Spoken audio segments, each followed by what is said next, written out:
What's going on, everyone? Welcome back. And today I'm going to break down how we recover, kind of give you an idea of it, more of a visual. Try to keep it quick, nice, smooth. All right.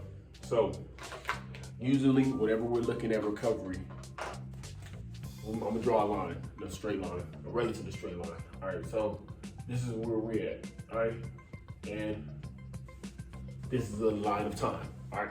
So this is where training starts, right? When training starts, your body breaks down, and now you're under your base. All right. With time, you get to your base, you get back to where you're at, and then you get even better. Your body says, "Hey, I was stressed out. I needed to." Now your body prepares for whatever happened or the workout, and now you're a little better. So then you end up being here. You recover, and you're a little better. All right. And ideally, this is where you train again. So you would train again right here. And now you go down, and guess what? Now you pass your base, and your body recovers again, and then once, now you're here. So this is kind of where you go. You break it down, you recover, you get better, break down, recover to base, you get better, and that's kind of how you would ideally program, how your program would look. We know that's not how it happens. We know we have more things that happen. We see more limiting factors, but that's kind of pretty much the idea of it, right? You super compensate, you recover. All right, so this is kind of what I see a lot, and this is something that we want to avoid. All right, so we're here. Man, I need some new markers. I see. Hey, for the athletes that's watching that love to use my board, hey, you can give me some markers. You know, that could be my Christmas gift or something. All right, so we'll be here. Go straight line again. We break it down, and instead of letting our body go here, we tend to rush it because this is time. Remember, and instead of letting our body go up here, we go again before we can even recover. Then we go again. Then we go again. Then we go again. We go again. And you start feeling it down there. You're getting worse and worse and worse. You start feeling it. Your performance starting to decrease. That's when you start going to overtraining. And I usually see that when athletes either want to do the most, they want to no days off, and you want to continue to train, even though you're not recovering. And this one is, you can clearly see at times when you're not recovering, you're going back too soon. You're doing 2-a-days. Now, can somebody's body adapt to it? Some people can. You can adapt to it. The body adapts to most of things. But whenever you do this, you're more likely leading to over training.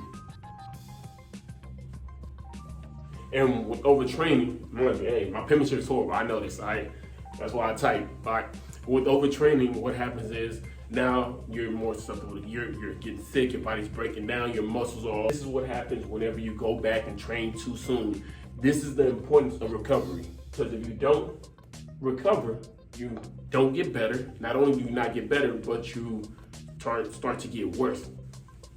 There's 2 ways we can do it. One, if you have a strength coach and you have a program, follow the program. Strength coaches and trainers, whatever it may be, tend to have a structure and a reason why. Like some people be like, oh man, I can go again the next day. I can go again the same day. It depends on what you're training. If you're doing bodybuilding, then you tend to recover a little bit sooner. But as an athlete looking for performance, it's not as smooth. You don't recover as fast. The body just doesn't do that. The CNS doesn't recover. Right? So you're not neurologically recovered. Your body's not ready to go again, and not at that high intensity that you went earlier. So what does that mean? That means you need to take a little time off. If you do want to train again sooner, what you would do is do some mobility, do some recovery training, do something that's not going to drain you so much. You can even do some type of lifting if you're really a person that needs to lift, but you won't do the same type of lifting that you did the day before. You just won't be able to, and that's why you structure the percentages of what you do. One day you might go 80, the other day you might go 90, the other day you might go 75. That's how you can structure it, but that only works if you have a structure to it, right? So follow the structure. Even if you feel like you're recovered, even if some people feel like, oh man, I'm ready to go. If the program says this might be a reason why. Sometimes myself personally, I tend to go a little lighter initially when I'm training. I tend to go a little lighter to build up, especially when I have a group of athletes. So if I have a group of athletes, I'm not gonna say, hey, we're gonna go hard from day one. The problem comes when we move too fast, too soon. If you get the base, you'll be all right. If you're doing it by yourself and you don't have a strength coach, you're gonna have to be more aware of what type of training you're doing. You definitely won't wanna go every single day, but test out your times. You might recover in 2 days, you might recover in 3 days. Everybody doesn't recover the same. So that takes more work upon you to say, all right, I gotta test it out. I know I can't do it every single day. So you have to be more aware, more studious. You have to write down more of your numbers. You have to say, okay, how long before I recover? So if I did my 10 on Monday or my 20-yard sprint, how long did it take before I got to that time or got faster? Most of the time, speed improves month to month. Strength improves week to week. So week to week, you can get a little bit stronger. You can feel a little bit stronger, but monthly, that's when you're gonna get more strength, more speed, and more power, more true, explosiveness. So that's why we kind of test them monthly. I won't say test every week for the speed, but everybody's different. We do have some changes, some variables, but initially you definitely want to make sure you're tracking your numbers, and you'll be able to say, okay, I need to recover a little more. I might need another rest day.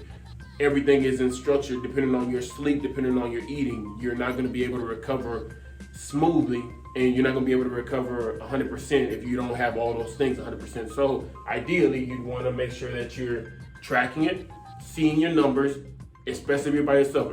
If not, your coach has to track those numbers, and there's times that I have to modify athletes' training because I know they won't recover. They're going, stress is stress no matter where it comes from. So sometimes the athlete is going through things at home or whatever it may be. They might go through a relationship situation with a significant other. All that plays a role in your recovery and also plays a role in your performance. So if you want to perform better, you look at it and you train when you're fully recovered. You don't train when you're down here. You train when you're super compensated over here, and then you'll drop down, and that's how you're going to continue to improve and progress.